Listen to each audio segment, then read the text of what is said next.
Olá pessoal, aqui quem fala é o Murilo do canal e da página Murilo Critica.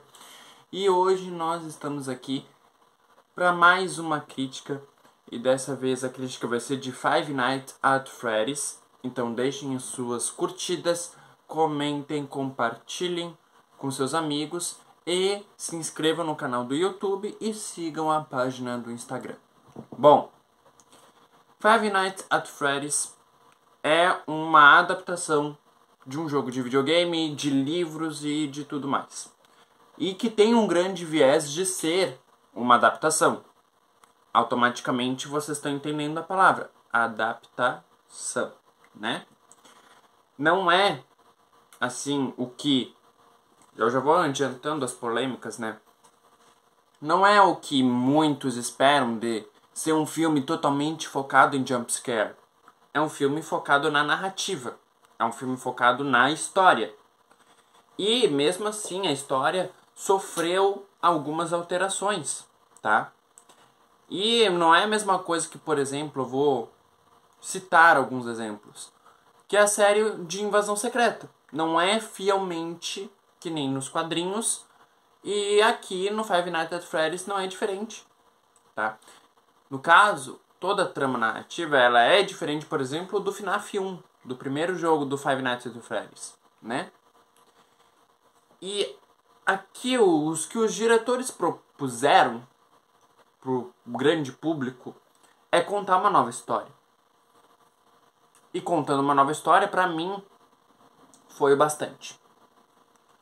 O que eu estou querendo dizer? O filme é bom, tá? O filme é bom dentro das suas propostas que ele mesmo apresenta. Não é um 10 de 10, longe disso, mas é um filme que tem por méritos e com certeza fez muito bem a sua apresentação do universo FNAF pro live action, dessa introdução. E que pra mim já é o suficiente. E que pra mim já valeu a pena ter visto esse filme. E assim, antes ter um filme do FNAF do que não ter um filme do FNAF, né? Essa é a questão, essa é a lógica. E eu acho que Five Nights at Freddy's, o FNAF, eu vou falar FNAF pra não ficar falando inglês todo o tempo, contribuiu bastante, assim, para a questão da introdução do universo. É isso daí, é a minha opinião mais puramente possível. Ah, acabou a crítica aí? Não, não acabou a crítica aí. Porque a história em si, ela vai apresentar o Mike Schmidt junto com a Abby. Automaticamente, quem já leu o livro, quem já jogou o FNAF, sabe que são personagens importantes. E aí vem um ponto positivo que eu gostei bastante, de que o filme não se passa somente no restaurante, que nem, tipo, por exemplo, os jogos, que é só no restaurante. Tipo, eles trazem um mundo, entendeu? Eles trazem uma ambientação. E isso, pra mim, eu gosto bastante, porque não é somente um cenário. É muito mais do que um cenário. E também, eu gosto muito de uma vibe intimista. Como assim? Eu gosto de que os diretores, de que os roteiristas, eles se preocupem com o íntimo do personagem, se preocupem com os pensamentos do personagem. E nisso eles acertaram em cheio, principalmente com o protagonista, que é o Mike Schmidt. Que eles trabalham muito bem a psicologia dele. Eles trabalham muito bem a questão do Mike Schmidt ter traumas, de ter algo que faz ele pensar sobre. E pra mim, o Josh Hutcherson, que é o mesmo ator do Pita em Jogos Vorazes, pra mim ele foi sensacional nas suas atuações. Eu sempre disse que ele era um excelente ator, tá? Há muito tempo eu venho dizendo isso. Junto também que eu venho dizendo o Dylan O'Brien, mas o Dylan O'Brien não tá aqui. Que são dois atores que são muito desvalorizados.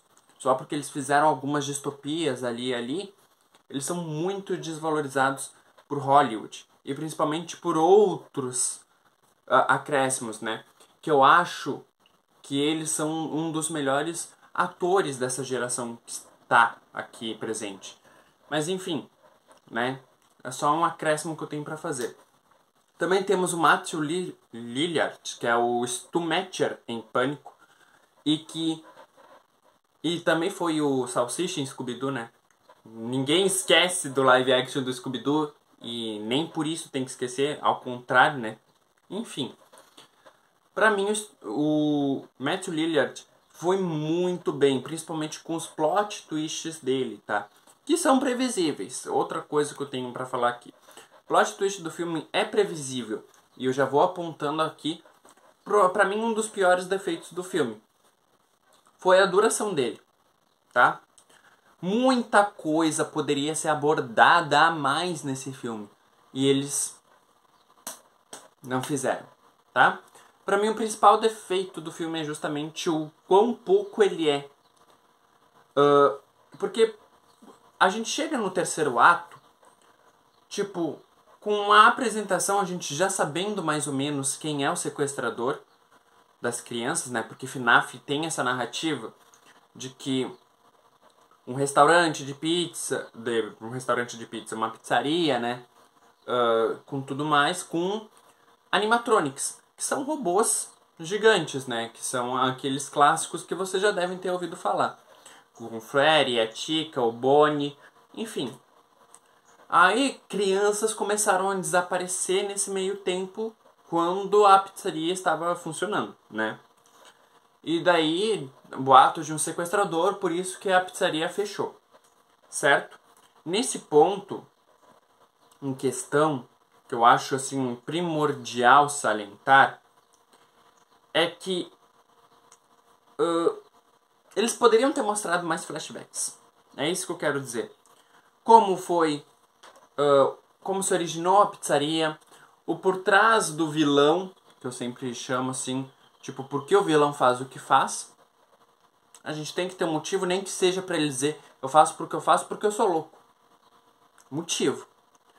E faltou motivo, né? Faltou, assim... E o plot final, pra mim, era muito previsível, tá?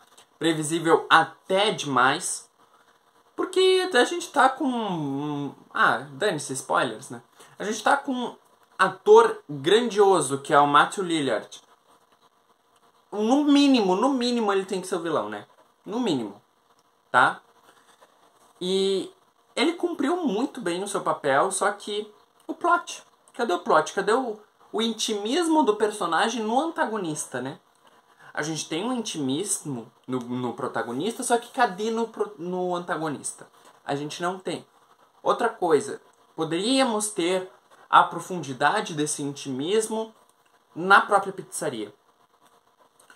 Tipo, o Mike Schmidt, ele volta no tempo onde era em Nebraska, onde o seu irmão Garrett, ele foi sequestrado. A gente poderia ter voltas do Mike Schmidt dentro da pizzaria vendo como ela era antes. Pra mim ficaria muito mais até macabro, né? Que é o FNAF, ele é um filme que é pra ser terror, né, e tudo mais. Um terror que no caso não teve, né, no FNAF. Os terrorzinhos que teve só foi mais tipo 1 ou 2 jumpscare. É isso. E eu não reclamo, né? Porque já que eles quiseram e decidiram fazer uma narrativa, né? De fato, focar na narrativa ao invés só dos jumpscare, pra mim tá ok, tá? Mas tem defeitos. Como eu disse, que esse filme ele tem 1h50. Esse filme, se abordasse tudo, poderia ter 2h30. Por aí. Porque, tipo, a abordagem dos elementos contribuiria muito mais pro terceiro ato. Contribuiria muito mais pro final do filme. Que pra mim foi onde mais teve erros, tá? Outra coisa que eu adorei desse filme. E que lá vem o Murilo com as paletas de cor. Sim, fotografia, paleta de cor, escolha de cor. É impressionante. Depois que tu entende de fato como funciona a paleta de cores nos filmes, tu não vai destoar disso. Porque, cara, as transições desse filme, do FNAF, são incríveis. E eu falo assim no quesito técnico máximo. Porque a gente tem a presença automaticamente dos animatronics. Óbvio, o filme do FNAF sem animatronics não é FNAF. Mas, tipo, o Freddy, o Bonnie, o Foxy, a Chica, eles são crianças, tá? Dentro de robôs. O corpo das crianças foi transformado em robôs.